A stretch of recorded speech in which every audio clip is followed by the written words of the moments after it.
So this is the why fermented foods and why gut health. Well, the best way for me to really explore that or to explain that to anyone is to actually talk about my own journey with my own health and my own well-being and how I turned that around by fermenting foods or creating fermented products.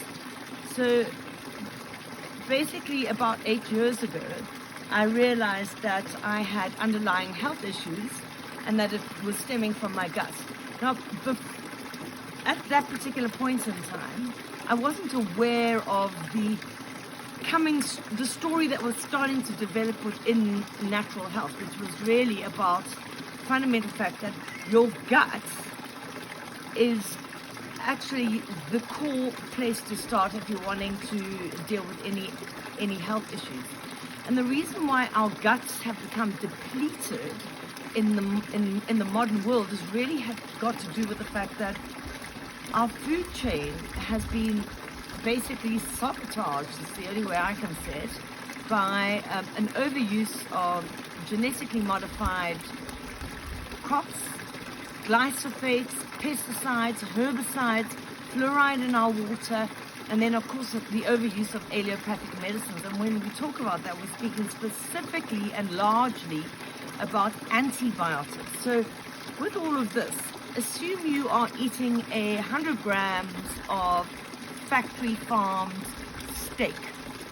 That animal has been fed on genetically modified crops, which have been grown in fertilizers, pesticides, herbicides, glyphosates, which are all actually antibiotics, in order to actually allow it to grow and to kill off all the bacteria and all the weeds and all the hochos and the nunus. Anyway, basically creating nutrient-less food. Anyway, the animal eats that food. It is now in a feedlot. It's then getting injected with antibiotics and growth hormones, and so the story goes on. Really, it is a shit show of chemicals.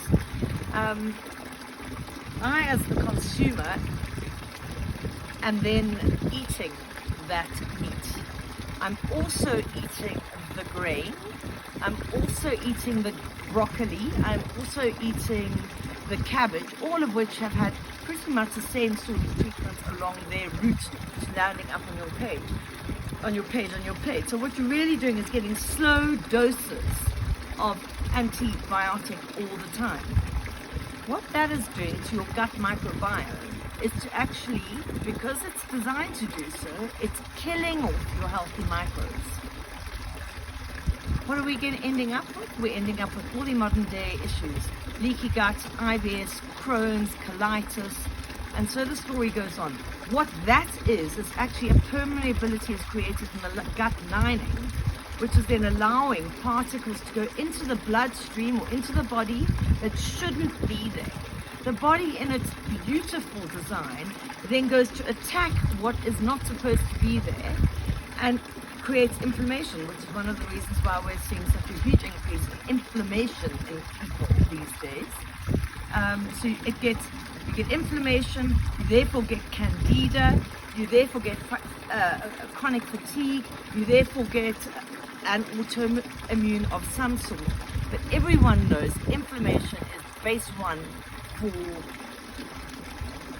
inviting diseases into your body.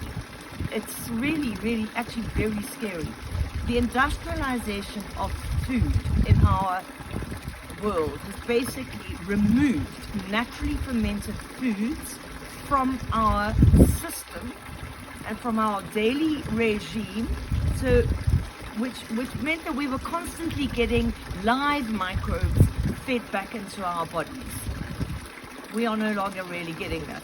So one has to actually make a conscious effort to get live, healthy microbes into your body in order to create a healthy gut microbiome.